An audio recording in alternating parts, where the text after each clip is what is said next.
Hey guys, thanks for spending a beautiful, is it Thursday? Wednesday morning with me. For those of you guys who don't know me, I'm Chris McNulty. I'm the Director of Technical Support and Training at Electromedia USA. I've been there for about 4 years in this position.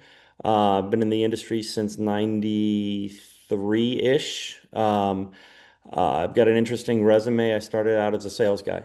So, I was just a retail guy selling car audio because I loved it. Quit a relatively lucrative job selling home improvements to do this. And I've done pretty much everything in the industry. I became an installer, worked at XM Satellite Radio for a couple of years when they launched, came back as a store manager, left the industry, sort of came back as a shop owner for 10 years. So I've kind of seen the industry from a lot of different positions.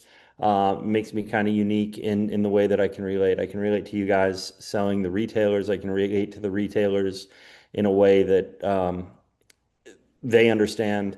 I can relate to ownership. I can relate to the installers because I still do the work. I was mentioning I spend 1 or 2 days a week, 1 or 2 weeks a month at a local retail shop, installing the stuff that I talk about and actually doing it. I don't want to be the installer that used to install and now is telling people what to do.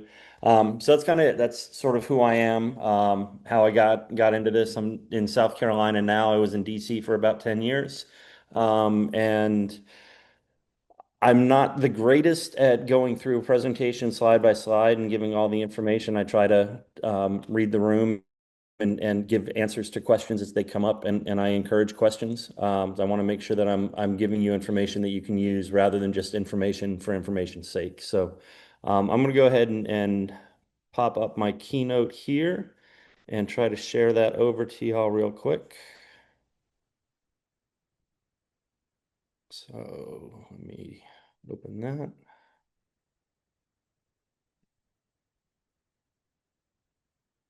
All right. Just want to make sure that that popped up for all y'all.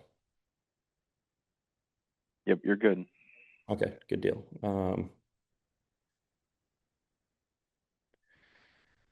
Are you seeing just the presentation, or do you guys see the slides on the left? We can see the slides on the We're left. seeing all the slides on the left. Yeah.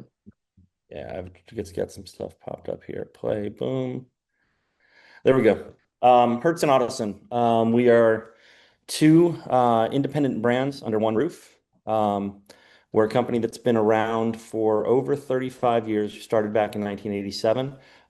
We're actually more than just Hertz and Audison. We're also La Voce, which is an Italian speaker brand that is not a car or marine or power sports speaker line. It's pro audio primarily. We build for other manufacturers under the La Voce line. And we also have a brand of wires and cables. I don't think you guys are selling any of it, but it's called Connection. It's neat stuff. It's expensive because of imports and tariffs and all of that. So it's not something that we go into much. I used to use it at my shop. I used to like it. It was good gear. But primarily Hertz and Audison and then La Voce. We've got a huge breadth of products, lots of engineering experience.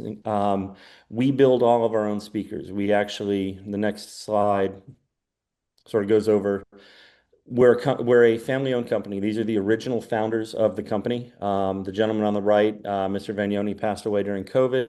The other three are still running the company as they did in 1987, 97, 2007, 2017, and should be continuing to run it. So our focus has been the same. We've not been bought out by some other manufacturer or corporate conglomerate and changed the focus. We're definitely focused on the retailers. This is the facility that we have in Italy. This is in Potenza Pacetta, one of the few days that it snowed there. This is our speaker manufacturing facility in China. Interesting story. When a manufacturing facility is built or a company moves into China, they're partnered with a Chinese company as well. The foreign company owns 49% of the facility. The Chinese company owns 51%. So essentially, the Chinese government owns it. A few years after we had moved in, the partner decided to get out of the business. China offered the Italian entity of Electromedia to buy the rest of the factory. So we are 100% owners of our own facility. We have Italian personnel over there. They control the heat and the AC from a computer back in Italy. So it's a very unique situation where we do not have any Chinese involvement in the running of the company. We do have Chinese workers there, and we're in the process of building a brand new, or China is in the process of building us a brand new facility because we've outgrown this one. But we are in full control of everything that we build from a speaker perspective. La Voce, if any of you guys have been to Vegas, the Sphere, the crazy, what is it? Who runs it? Out in New York, Madison Square Garden's facility there. There's somewhere in Jim the Dolan. Yeah, there's somewhere in the area 32,000 speakers in that facility, and every one of the high frequency speakers that's in there is built by La Voce. So we build some really cool stuff for a lot of different, reasons. In 12 volt, we've got Hertz and Audison. Um, give you a quick breakdown of where we work because it is a very wide brand when you add the two of them. Within Audison, we have four speaker lines: Thesis, Voce, Voce 2, and Prima. Within Hertz, we have Mille Legend Pro, Cento, Dici, and Uno. So essentially, we've got what, 9 lines, 10 lines of speakers. So it does get a little bit confusing. This sort of gives you a breakdown of where they fit as far as quality and performance. Thesis being the flagship, and Uno being the sort of entry level budget speaker. We also have 7 different lines of amplifiers between the two brands. Again, another graphic to sort of demonstrate where each of them hit as far as performance and capability. I'm going to start with Audison as a general deal. We have the 4 different speaker lines, 1 line of subwoofer, 4 different amplifiers. Again, you can cross over. There's no reason you can't do Forza amplifiers with Voce 2 speakers or Voce, again, we can cross, but this is sort of a linear display of where things sort of fit. Um, and this is the same for Hertz. Again, we are probably one of the broadest brands as far as product offerings and number of SKUs. I don't know if we are, within your system, but I downloaded our price guide, your version of our price guide, and it's 37 pages long, which is ridiculous. So there is a lot involved, and I want to sort of concentrate on the stuff that I see moving with other dealers, that is probably important for you guys to know and understand and see what's going on. We win awards all the time, back in the 2000s, 2008, 2009, when we released our Thesis amplifier, and even a couple years ago when we released the 12-channel DSP amplifier. We continue to win the European awards. So let's jump into Hertz really quick, and we're going to start with the marine stuff. I figured we'd start with sort of the niche stuff, which we don't talk about as much, and then we can get deeper and deeper into the more mainline gear. Within the marine series, we've got the new Venezia amplifiers, which came out about 2 years ago. They replaced our HCPM, and they've been absolutely fabulous. I've got a number of dealers that use the Venezia amplifiers not only in marine environments, but also in power sports environments and traditional car environments, Jeeps, Broncos, and where there's some BMWs, some chance of amplifiers getting wet or getting beat up, that there's some durability. One of the other advantages of these amplifiers is they are exceptionally powerful for their size. So if we don't have an amp that makes enough power for a customer in the traditional line, the marine stuff is often a solution that works. Venezia V6, this is a really cool amplifier. It's 160 watts by 6. It bridges to somewhere in the area of 580 watts by 3. I've used this amplifier in a number of applications as a sub amplifier, running 3 of our subwoofers. A lot of the pickup trucks have the ability, you can order a sub box that has 310s or 312s. Our Mille Pro subs are looking for 500 watts of power, and we don't have a 1500 watt amplifier other than this right here as a mainstream amp. So this is a solution that I've used as a sub amp in many applications. We have the V4, which can be 4, 3, or 2 channels. Power on the V4 is also right at 160 watts a channel. I'm trying to get this out of my way so I can see. I can't see the entire deal. Relatively small amplifier. In our full-size amplifiers, it's all modular plugs. So there's no RCAs, there's no speaker wire connectors in the big amp. So that's the V4. Again, we talked about the V6, all the power that you're going to need. And we have a V5, which again, substantial power. We understand that in the marine environment, it's important to have um, power to overcome and to be able to drive multiple speakers within the vehicle, whether they be towers, whether they be multiple cabin speakers. It is 2 ohm stable, 4 ohm bridged. If you want to run it as a 3-channel or a couple towers and a sub, you've got the ability to do that. And again, the V1 does over 1,000 watts, 1,080 or 12, I'm sorry, 1,260 watts at 2 ohms or 1 ohm. So makes plenty of power. This is the Capri. This is our flagship NMEA 2000 compliant 70 watt by 4 radio for the marine environment. So this has the ability to plug into other NMEA compliant devices and communicate within the rig. It's got our most dynamic display. It's our largest screen. It has 4 zones of output, has a built-in EQ, has an app for it. Absolutely amazing radio. This is our flagship, and this is the direction that we're going moving forward. We have a black box version of this that is supposed to become available within the next month or so, which will, in many applications, allow boat owners to leverage the screen of another one of their devices, whether it be, a Garmin or another device that's in the vehicle that's compliant with the NMEA protocol. All of our controls will show up on that screen, and it's just a hideaway black box. It gives you all of the same functionality and capability. This is also a high-res certified device, so this is the best sound you're going to get in a marine environment. HMR 50. Chris, it says it's 4. That said it was 4 zone. So is those zones are some of them on the RCA side and some on the power side, or can you do them in any So configuration? the power zones can work on zone 1, and there's also an RCA zone 1. So you can use RCAs and amplified simultaneously, but the amplified is all on the same zone. Gotcha. But again, it's a wild radio. The first time I heard it running, we had it running 8 of the HEX, which are the entry level marine speakers. So basically a 2 ohm load across the board, and it was you're looking for an amplifier. It's hard to fathom that was the power of a radio driving this.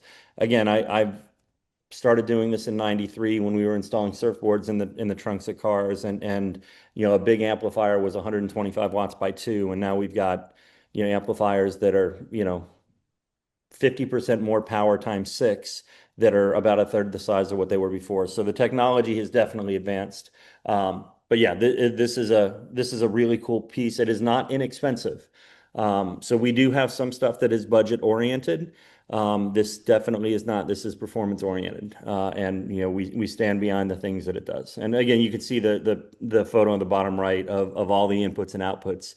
It is extremely flexible with what you can do. There's a camera input into it. If you want to do a wired camera, and I've got some people that use it to just watch the ski deck, right?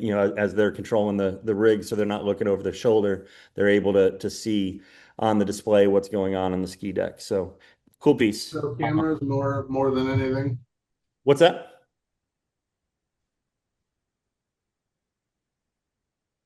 I missed that.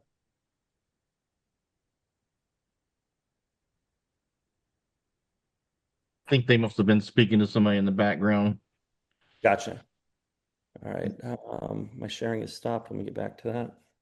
Chris, is there anything with RGB on it, or are they going to come out with anything that would be helpful to control RGB off of it as well? So I've had that question. Our RGB controller is a I try not to say negative things, is an RGB controller. We don't have it built into the radio. This is essentially our third generation of radios. We had our very simple radios, and I'll sort of get into that. As we sort of expand, Marine has been an interesting expansion for us when we brought Marine to the Italians and said this is an important part of the product mix. They didn't quite understand it. They don't have Lake Havasu. They don't have the lake life that we do here in the US, so they weren't sure what to do or what to build. So a lot of times we tell them we need X, Y, and Z, and they give us, G and Q. Like, well, we got something. Let's work with that and see where we are. So my hope is that that comes out, but I don't have any information as to what's next and whether it will or won't. There's a lot of stuff now that's Bluetooth capable. I don't use our RGB often. I use a couple different units that give me the ability to do everything on my phone. So it is definitely something that has been talked about. It is a piece of information that we have requested. So Great. Thank you very much. HMR 50, baby brother, again, color LCD screen, XM satellite radio capable. You've got Bluetooth, you've got IP66 rating, you've got an 8-band EQ. It's a 3-zone piece instead of a 4-zone piece. So one of the big changes is the multiple zones into the Capri, and this is a slightly smaller radio, very similar to the other sort of squarish radios that are on the market. And there's also a baby brother to that. So one of the interesting things, and I learned about this recently, this unit does support iPod directly through the USB. Many of the other units require you, Capri being one, and the baby brother to this, HMR 20, require you to Bluetooth to the device. You can plug into the USB to charge, but it won't read via the USB anything other than a thumb drive.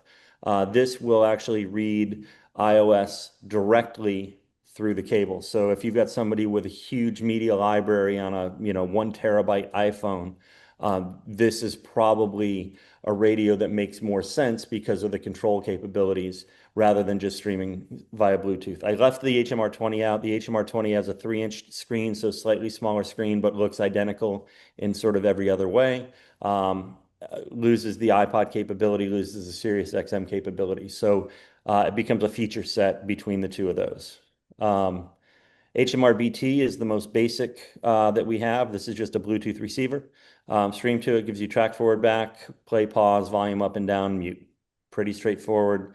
You can also plug in the HMCU1, which is the secondary control panel that's just controlled through a single cable somewhere else in the rig. So you can have multiple controls of the same piece. But this is a really popular, good sounding Bluetooth receiver. Again, it is a Bluetooth 5.0. It's got 2 pre-outs. It's a good sounding piece. It's not your $29, value. Hey, I just need a Bluetooth streamer. It is a good sounding source unit that just doesn't have radio or display or anything like that built into it, or the multi-zone capability. But a great sounding solution for side-by-sides and smaller rigs, that kind of stuff. DSP in the marine environment, the only thing that we have currently right now that has any water resistance is the S8 DSP. The S8 DSP is an interesting DSP. We built more DSP than we probably should have into this. It was exceptionally expensive. It's come down in price a couple times since launch.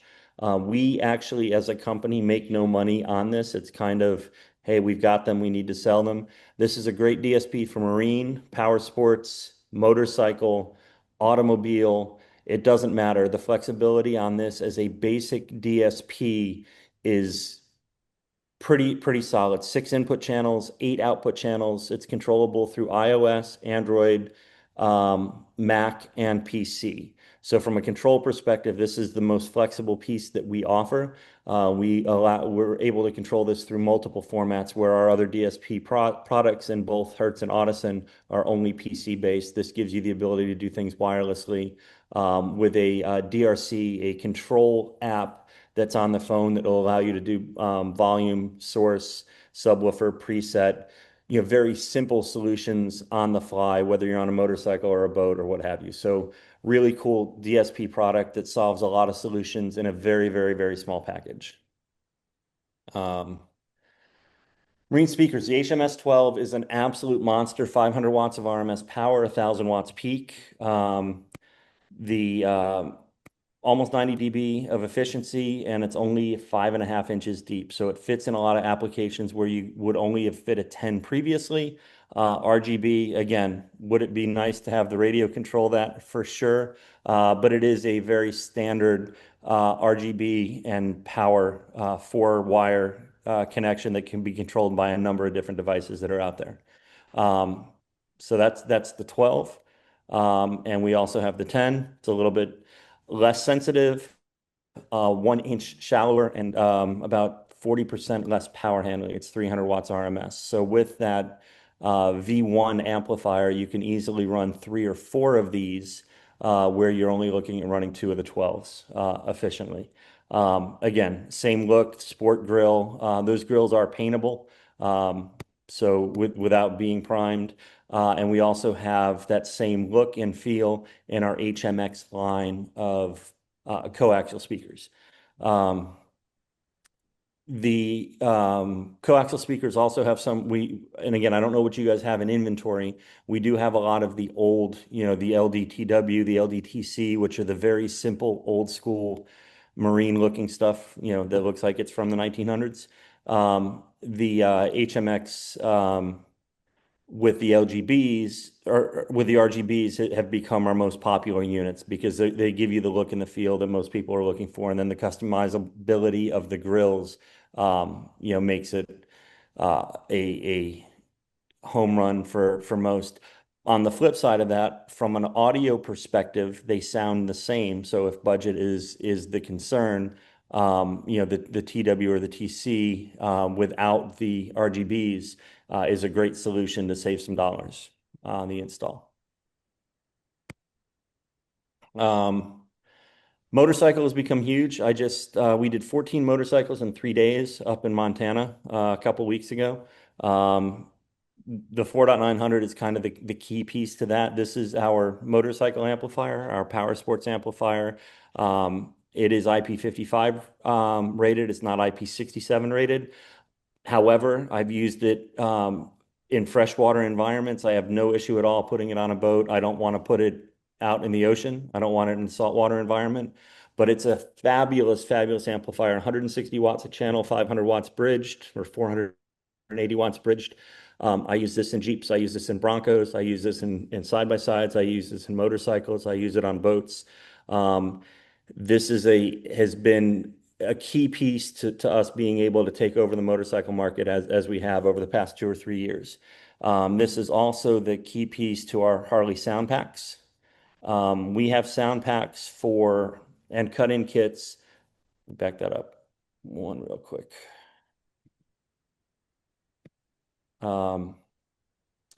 We have, come on, be nice to me. This is why I normally use Windows machines rather than Macs. We have a cut-in kit for the 98 to 13 bikes. We have a cut-in kit for the 14 to 24 bikes. And we have a cut-in kit now for the 24 and a half and up bikes. They all have that very similar Hertz look. I look at that sort of venting on the grill that's unique to our cut-in kit, and it reminds me of a Ferrari Testarossa. So it's kind of got that Italian flair.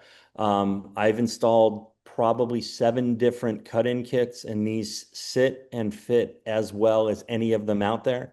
The new ones on the 24 and a half and up are absolutely perfect. They fit better than a factory grill would have. So we offer them as cut-in kits on their own. We also offer them in sound pack configurations. So sound pack 1 is going to be a plug and play harness for the 4.900 and a set of front speakers, all the pieces of the puzzle that you're going to need. And we have that in the 3 different flavors, 98 to 13, 14 to 24, 24 and a half and up. Sound pack 2 is going to be a 4-speaker setup. This would include tour pack speakers. The ones, the 6.5s behind the rider. So this is a 4-speaker setup with that. Or if they have lowers in the bike, you can put those speakers in the lower 4-speaker setup. Again, all the wiring, T-harness, amplifier, amplifier mounting bracket, the whole deal. Really straightforward setup. What would normally take 4 to 6 hours for somebody to do if they're kind of putting it together themselves. This is something that a qualified installer that's done it before can get done in an hour and a half to 2 hours, and make some real money and turn some bikes. Again, it's $1,900 worth of product at retail plus 3 or 4 hours of labor. This is a $2,500 job that a tech can get done in 2 hours. So it's a very profitable setup. And then we've got the big kit, the HSP3, and the HSP3 is going to be the front fairing speakers, the 6x9s, the cut-in kit, the wiring harness, the backbone harness, power harness, amplifier, the whole deal. And this starts at about $2,500, depending on what you need. When you get into the 24.5 and up, we also have the A to B module that is necessary to replace the factory amplifier in there and allow the bike to still be a bike. If you pull the amp out of a 24.5 and up Harley, the bike does not run. Everything runs through the same data bus and you lose that connection. So we have solutions for that. That ends up being a little bit more expensive as well, but those are all available. Hertz. We have 5 different speaker lines, fundamental speaker lines, SPL Show, which is kind of our power sports and motorcycle, Uno, which is our entry, which means 1 in Italian, Dieci or Dici, which means 10, Cento, which means 100, and Mille, which means 1,000. So there is a method to the madness as far as the speaker naming convention in the lineup. Uno is all about price point efficiency, but still with the Hertz quality. Every speaker that we build runs through Klippel testing in the manufacturing process, not just in the design and development process, which means we run high output signals to every speaker and verify. I've been selling the Hertz Audison gear since 2008. I have never once, nor have I had any of my dealers tell me that they've had a bad speaker out of the box. If a dealer calls you and says they have a bad speaker out of the box, they're lying to you. Never, ever seen it happen. It's fundamentally impossible. I'm not saying that it can't blow in 5 minutes, but they are going to work when they're plugged in. So Uno gives us a price point and a very simple setup. We have the X165, which is a coax, the 690, the 170, which is an oversized 6.5, and the 130 in the coaxials. And then in the components, we've got the K165, 6.5, the 170 oversized, and the 5.25. This is Hertz quality at a very, very, very affordable price point. And we've got a facility that we need to build stuff in, so we build these, and it gives us the ability to sort of move in there. When you look at our lower end speakers, what you'll notice is that the peak power is normally tripled from the continuous power. So 220 watt speaker is probably only about 70 watts of continuous power. 340 watts is probably 75 or 80. 280 is going to be 70. And the subwoofer is going to be probably 250 or 300 watts. The subwoofer is very, very basic, needs a big box, doesn't handle a whole lot of power. Again, it is a very price conscious piece of product. Dieci is the bread and butter. Big thing with the Dieci speakers, they're extremely bright and efficient. You put them on a soundboard next to anything else, people are going to gravitate to them. We have lower tweeter crossovers, which gets us better sound in the components because more of the high frequencies are being played, or in the mid-range are being played at ear level rather than ankle level. And within the DG lineup, we have an entire spectrum of everything from a 3.5 to 6x9 and sort of everything in between. Crossovers are very small, so it's installation friendly. In the coaxes, we've got essentially 3 different 6s. We've got a 6, a 6.5, and a 6.75. We offer a 7x10. I don't think you guys have brought it in, but in the 6x9, we've got a 3-way 6x9 and a 3-way 7x10. We have components in 5.25, 6.5. We have a 4x6, 3.5. Essentially, if there's a speaker size, if there's a hole in a car, we have a DG speaker that'll drop in. That became my bread and butter. We've also just released some really cool enclosures, the DBA 201. This is an 8-inch sub with 2 8-inch passive radiators and a 400 watt amplifier. from a prefab sub that you can just throw in the back of a card at a pretty low price point. This is a great solution. The DBA 201F is an underseat application. I've never been fans of the underseat applications. This is the best of them that I have heard. It's still a very shallow 8, but it does have a decent amount of power. It's a 440 watt Class D amplifier. It has speaker loading built in. It'll handle up to 40 volts of analog input. So this gives you the ability to install one of these pieces without a line driver or a line converter of any sort. One of the big advantages of our gear is even though we're a little more expensive than somebody else, we eliminate the need or the necessity to have secondary pieces to allow the installation to work. But this is Quick question, Chris. Yep. What is the difference in the DSK 165.3 and the DPK 165.3? I believe DPK is no longer going to, I don't think we have any more of them. I think they are. Oh, okay. But to answer the question, DPK was a limited release piece with a higher end tweeter. Okay. I loved that piece at the price point. It was a smoother tweeter. It wasn't as bright. It was a soft dome tweeter. So a lot of times when we transition between two different lines of speakers, we'll take the tweeter from the higher end and pair it with the mid-range and the crossover from the lower end and sort of make a hybrid of the two, which allows us to hit price points. But DPK was a great speaker. I don't believe we have any more, and I don't believe that Italy is building it. It didn't take off the way that it should have. Again, partially because I don't think people knew what it was. Gotcha. If you have them, it is a smoother soft dome tweeter version with the same 6.5. You will notice that there is gold lettering on the box for the DPK. I don't know if that makes it any better, but there is gold lettering. So goofy little change there. So the 201, the enclosure, super impressive. Again, it's not 412s impressive, but for a single 8, it sounds like a single 12 or a pair of 10s. It's a really solid solution. They both use the same amplifier technology, so we try to stay efficient. 15 amps of fusing, it makes peak of 440 watts. Continuous power is about 225. Again, the under seat application. This is a very robustly built piece of product. It's not MDF that's going to fall apart. It's not a plastic piece that's going to crack. It's a cast housing. Really solid application. And they both come with the HRC01 volume control, which again, these are benefits that we're shipping with a volume control. We don't need a line output converter or level controller of any sort. So pretty neat setup. And then now we have the DC amplifiers. I'll get more into the DC amps later on.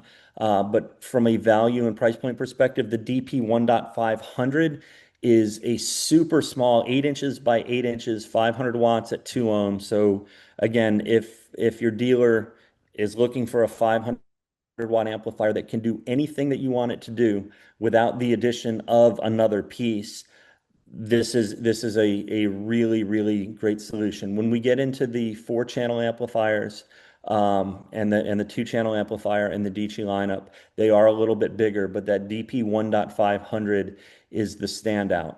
All of the DC amps and the Cento amps as well have USS, which means that there aren't any load resistors that need to be added.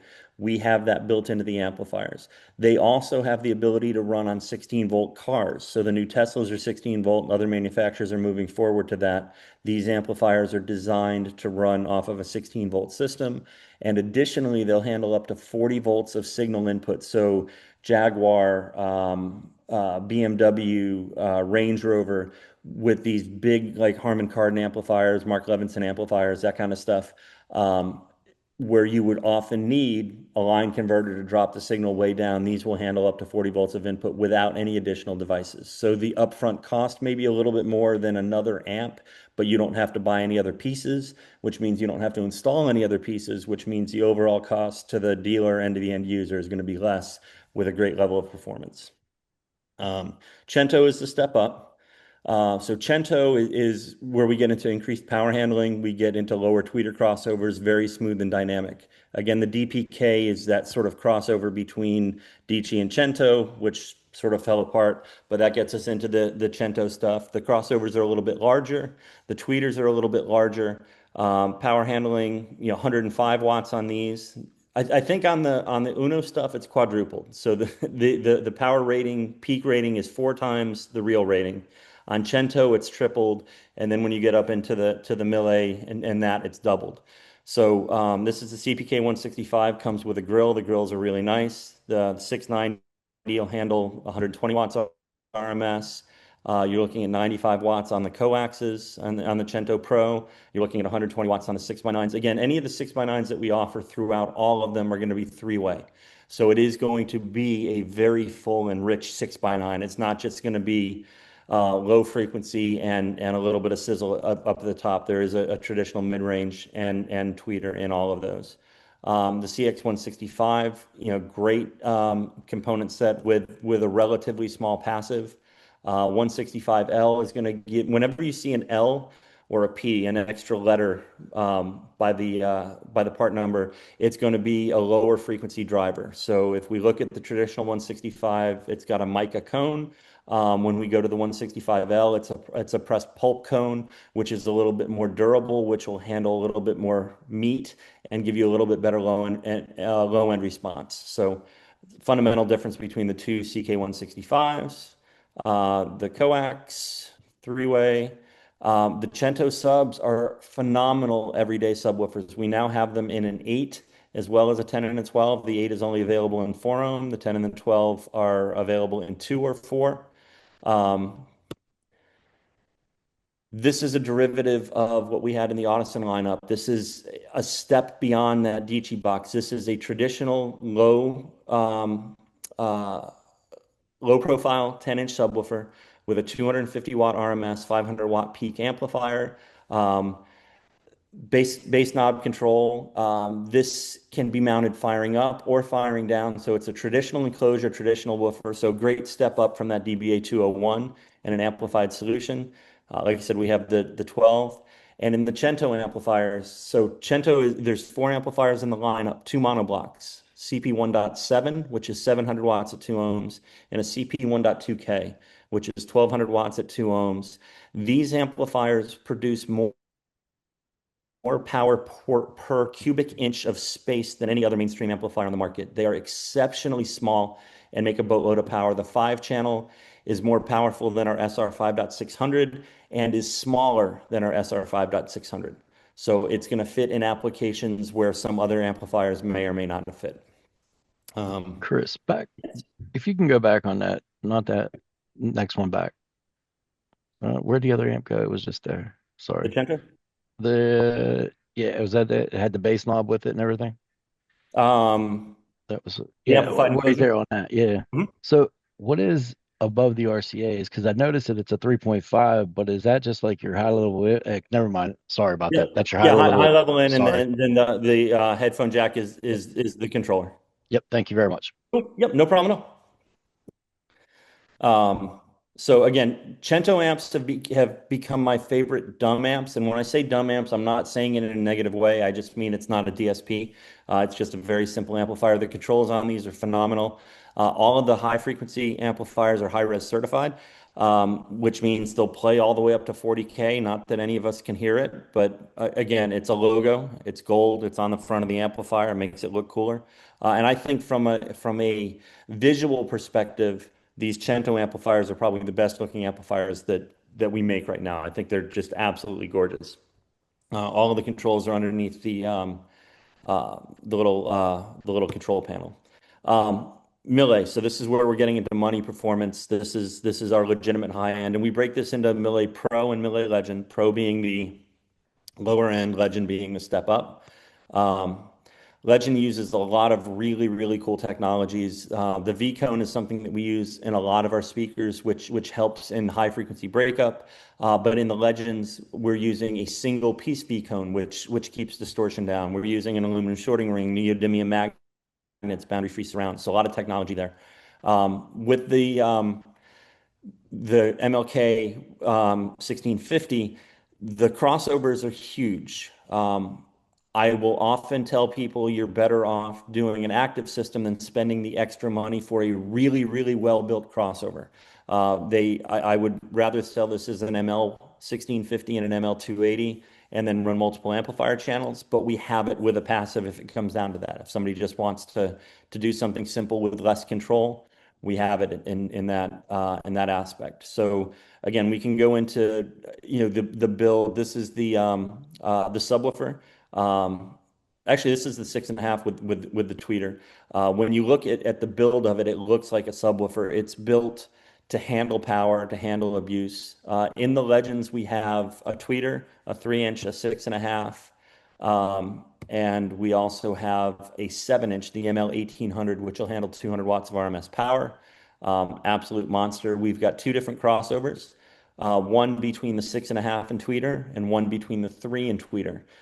So you can do a 3 and tweeter setup with a passive crossover in that lineup. The ML 2000 is an 8-inch subwoofer with 700 watts of RMS power handling, and the 250 or the 2500 is the 10-inch version.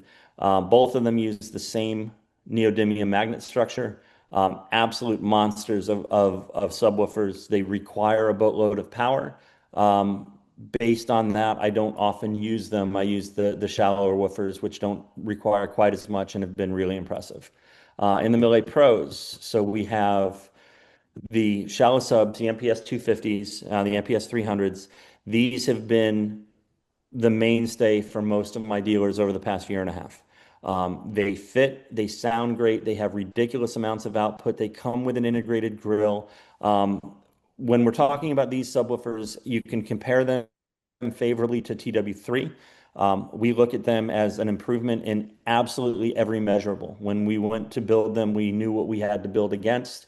We needed to make sure that it had a bigger voice coil, and it does, and more power handling, and it does, and more excursion, and it does, and shallower, and it is, and better low frequency response, and it does. And it comes with the grill. Like all of the things that people would complain about the other speaker, we decided we would make a speaker that did all of that. And these have been kind of the go-to. These are available in single 4 and single 2. I will often run them in triples where I run 3 4-ohm subwoofers at a 1.3 ohm load on any of our amps that'll handle that 1 ohm load. The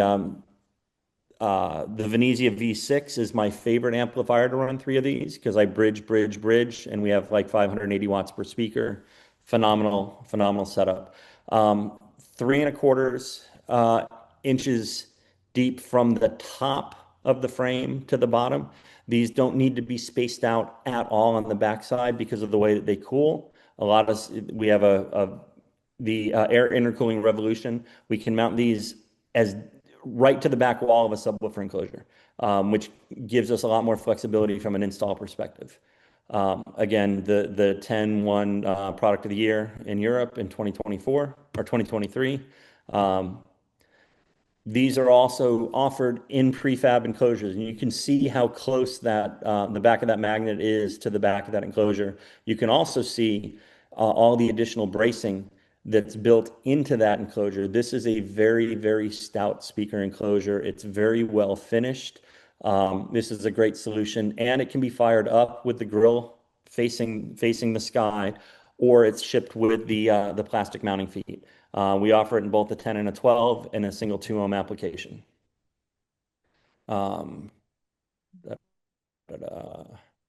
through that real quick. These are our traditional long throw Millet Pro speakers. They'll handle 600 watts. They'll handle a little bit more power. They require a bigger enclosure. They do not come with a speaker grill.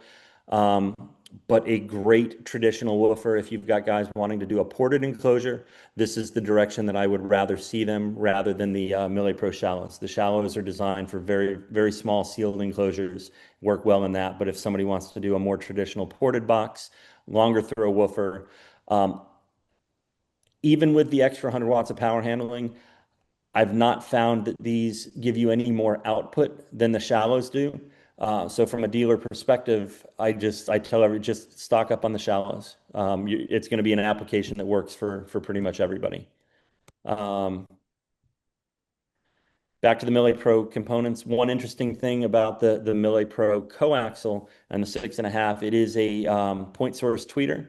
So from a delay perspective, from the tweeter to the mid, it's more in line as far as time. So it's got a smoother frequency response. Again, traditional three-way on the 6x9.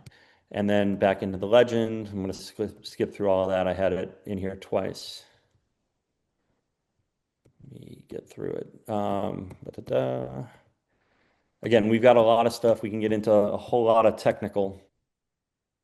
And we haven't even talked Audison yet. So I want to just get through here.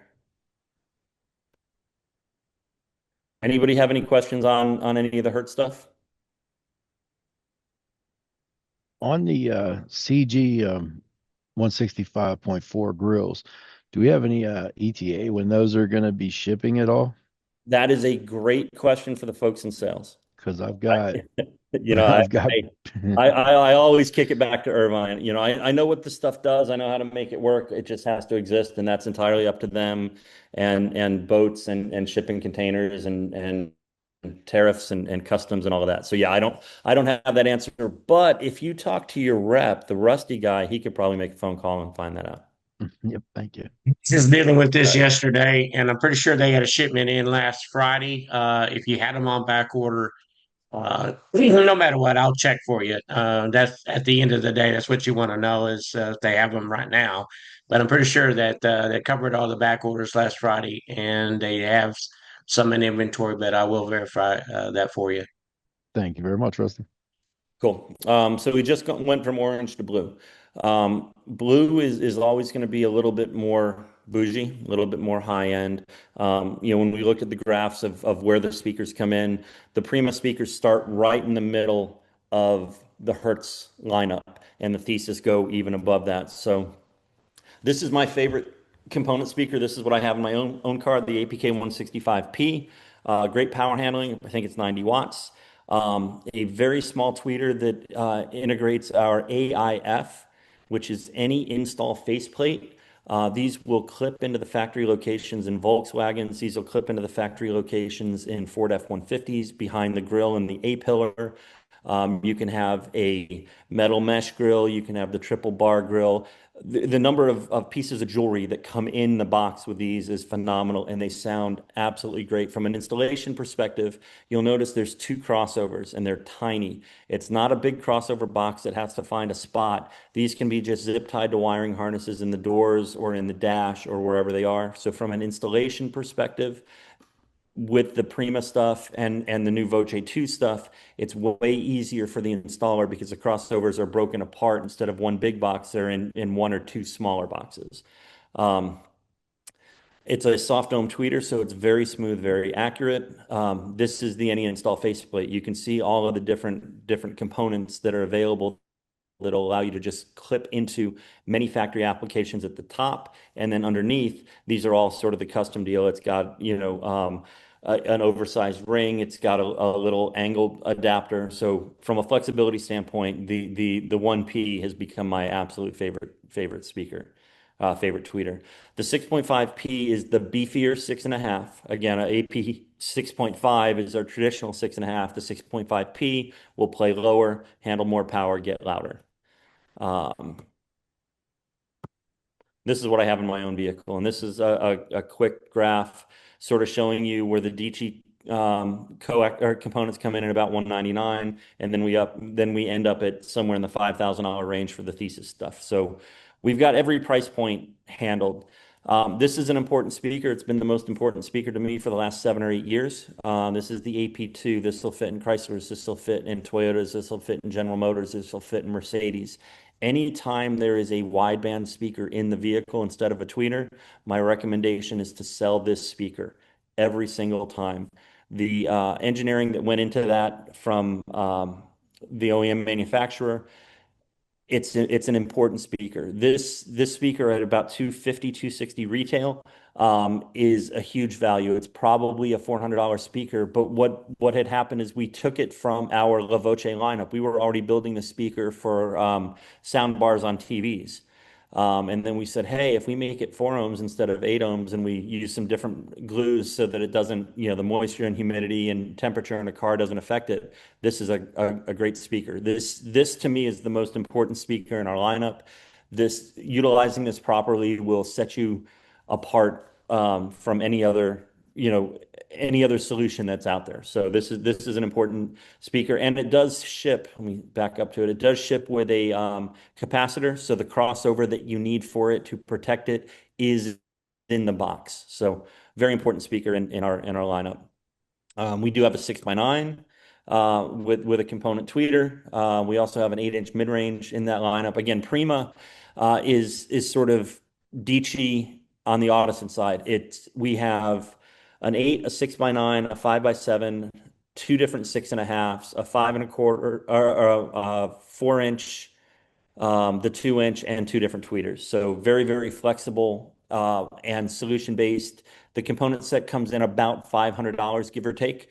So it's definitely a step up, but it gives you all of the different solutions. We went over the Hertz subwoofers. Again, very, very important to me. They do a great job. Comes with the grills. And this will transition over into the Audison side of things. We do have shallow Audison subwoofers as well, which came out a few years before these did, that do a phenomenal job. So we also have the prefabricated enclosures in the Audison lineup. This is a different subwoofer entirely. Doesn't have quite the power handling or the voice coil, but is a very, very smooth sounding speaker. I have two of the 10s in my own vehicle. We have them in 8s and 10s. We have them in amplified or non-amplified solutions. Again, I've found a lot of shops today are less willing to build solutions. They want something that already works. If there's an enclosure with a sub in it, if there's an amplified enclosure that sounds great, those are solutions that a lot of the shops are looking for. So we have it in two different 8s. We have it in a 4 ohm and a 2 ohm 8. We have it in an amplified enclosure. Again, comes with the bass knob. It's 250 watts instead of 500 watts. Absolutely great solutions to have that sort of plug and play. And then this is where the world has sort of changed. The Forza DSP amplifiers have become a super duper important portion of our product lineup because of the flexibility and the complications of a lot of these newer vehicles. 5 years ago, DSP wasn't a necessity. Today, DSP sort of is a necessity. One of the things on these amplifiers, if you look at the ratings, those ratings are always with all channels driven. They are all bridgeable. If you look at some other amplifiers in the industry, they're not rating them in quite the same way. They're not bridgeable. So from a comparison situation, these are definitely better than anything in similar price points with similar features. This is probably my favorite amplifier. So 8.5 by 11 is a ream of paper, right? This amplifier is smaller than half of a ream of paper. So if you go to a piece of copy paper, cut that ream in half, that's the size of this amplifier. This amplifier is 65 watts by 8.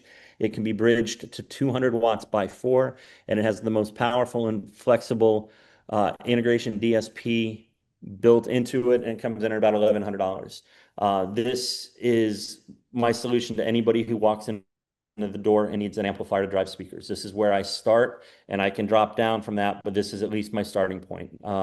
This is the C8.14. So a C amplifier is compact. It's the small chassis. An M amplifier is the bigger amplifier. Again, the DSP is identical in all of the Forza stuff. In the Max chassis, we have a 5-channel, which is 100 by 4 plus 600. We have an 8-channel, which is 90 by 8. And we have a 12-channel, which is 60 by 12. In the compact chassis, we've got a 100 by 4, and we also have the 65 by 8. The 65 by 8 is my favorite. We also offer companion amplifiers that look identical that don't have DSP. We do a 6-channel 160 by 4. 130 by 4 by 6. 4-channel 160 by 4, and the mono block, which is 1,200 watts. We've got a number of two different controllers that are available. Oh, here's my Kia. This was the first vehicle that we did with this stuff 2.5 years ago. I ran the 165Ps, the 6.5s, the 2 subs, and the 5-channel. We took it down to Knowledge Fest, and people were blown away. We've just got a number of different applications that we can roll with it. The 12 channel is unique in the fact that it can be anything from a 6 to a 12 channel amplifier and has outputs for a sub amp. Again, we're hitting the clock. We have additional input cards. So if the 8 channels of input isn't enough for your 11 channel or your 10 channel Honda Civic, we can add an F4 in input card and run all of the channels in if there's not a digital interface available for that vehicle. So we've added a number of different solutions that give us the flexibility to handle any vehicle. This is the DRC-AC. I have this in my vehicle. This is master volume control, sub control, memory select, source select, all on a single controller. Where did the picture of that one go? We also have what looks like the old DRC in the DRC MP CAN, which allows us to have a graphic OLED interface that gives you all the information on a screen. Sort of looks like an old FM modulated CD changer display, and it just gives you a more dynamic user interface than just the knob. We do have a lot of, and I know this is something that Rusty wanted to get to.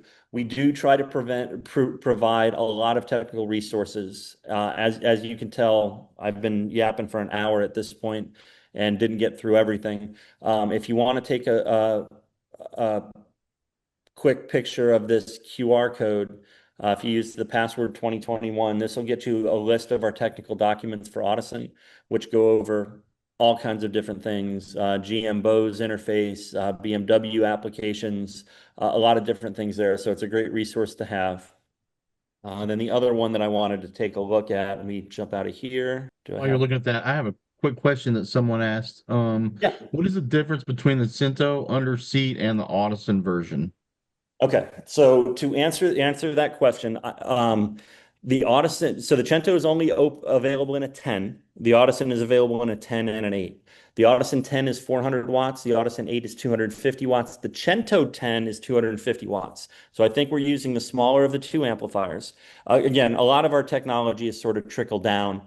The subwoofer that is in the Cento enclosure is not a subwoofer that is available anywhere else other than in that enclosure. I believe it is a derivative of the Audison that just doesn't have quite as much power handling. I think we just built a slightly less expensive version of it because we had a number of Hertz dealers that wanted an amplified, low-profile subwoofer enclosure. So being that it's a 10, it's going to outperform the 8 in the Audison lineup, but it's not going to outperform the Audison 10.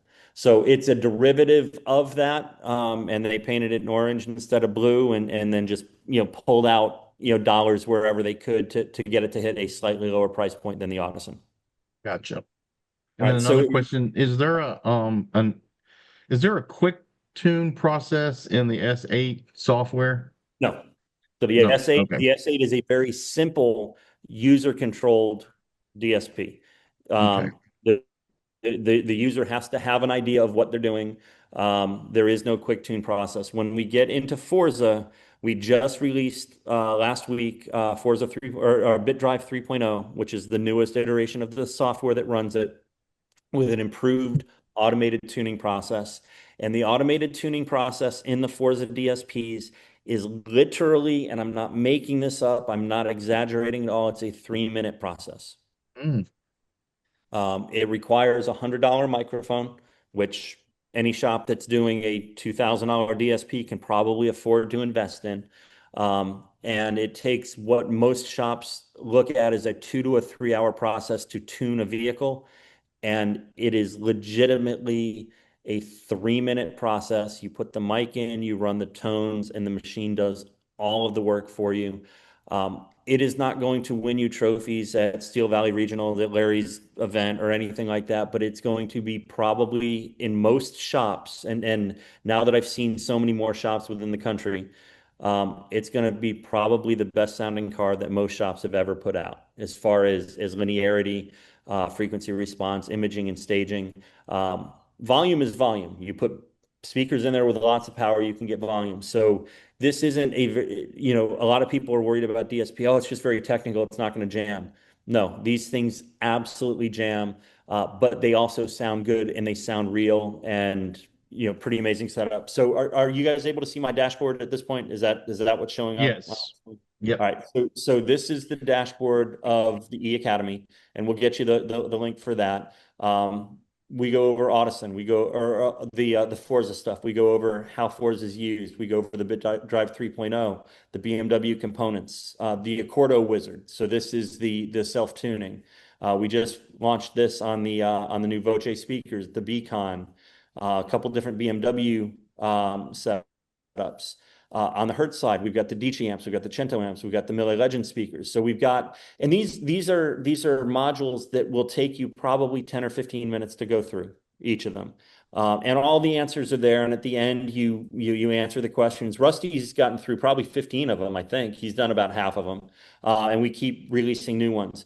But not only do we have very specific product things, the SPL show motorcycle stuff, we have basics of sound and basics of audio and basics of speakers. So this is all legitimate knowledge base that's going to help you help your dealers understand things a little bit more. So we've got all of the principal stuff. And if you do nothing else, do the principal stuff. You're going to be better at your job selling our gear or anybody else's gear that's making you money that week because you're going to know more. And then we go over, how to do the DSP firmware installation, how to do a single seat tune or utilizing D-phase. And this is only going to grow. This is going to keep growing. And it gives us the capability of sharing with you guys. So when you've got a free 15 minutes, if you're sitting at lunch, grabbing some food, you can sit down and do one of these.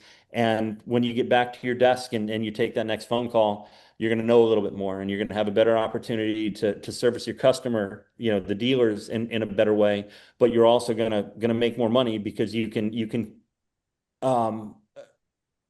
let them know the reason that XYZ product is a better solution in a particular application than what you would have been selling previously. So the E Academy is huge. And we, again, Is there a certificate for passing all of these or some of these? So I know that there is going to be something. This is again when we're dealing. Italy is the one who hosts this, but we're the ones who put it together. So yes, we are going to have worst case scenario digital certificates that we can send you and you can print out. Awesome. And I've heard that when you get to different levels of, hey, I've completed 10 of these, I get a T-shirt, I've completed, and I'm making this up. I know this is recorded, so I'm not verifying. But you do 10 of them, you get a T-shirt. You do 20 of them, you get a tote bag, whatever. The thought had been there would be some swag involved. And I heard if you did 30 of them, you got a free bit processor. That's what I heard. That would be if you do all 100, you get a free trip to Italy. I didn't say that. So yeah, so there are definitely going to be things associated to it. We have just launched it. We've been in sort of a beta, and Rusty was part of the beta. And we've had end users, we've had dealers, we've had buyers, we've had reps jump onto this. And Rusty can speak to it. There's a lot of really good information in there, general information, not just specific to our gear. That's going to empower you to be better at doing your job. Awesome. So if we had another hour, I could keep going and I could keep talking. I've got plenty of caffeine. So, yeah, we have such a broad. I also have the price guide up. Your price guide. So I was going to go through a page at a time. And when I did it with myself over the last couple of days, I got through it in 45 minutes. But when I started talking it and doing it, yeah, we've got so much. No, it happens. But we really appreciate it. I don't think there's any more questions, but we really appreciate it. I know me personally, I've learned a lot from this.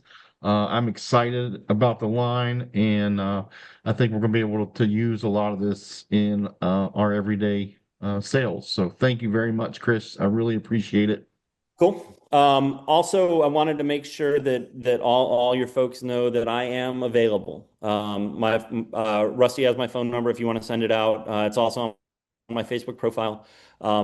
I start answering phone calls at 9 a.m. Eastern, and I answer phone calls until 5 Pacific, so 8 o'clock Eastern time. I'm answering phone calls. So I'm not on the phone 11 hours straight, but my day is an 11-hour day.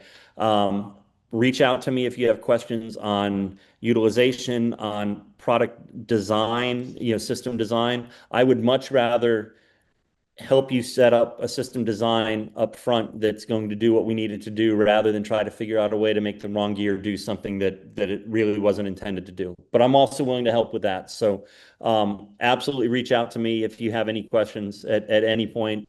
If I don't answer the phone, it's because I'm on a Zoom call or I'm talking to somebody else, but I will always call back. So I appreciate you guys spending your time and go sell some Hertz and Audison. Great. Thank you very much. Awesome. Y'all take Have a care. great Yeah, day, Chris. guys. Thank you all.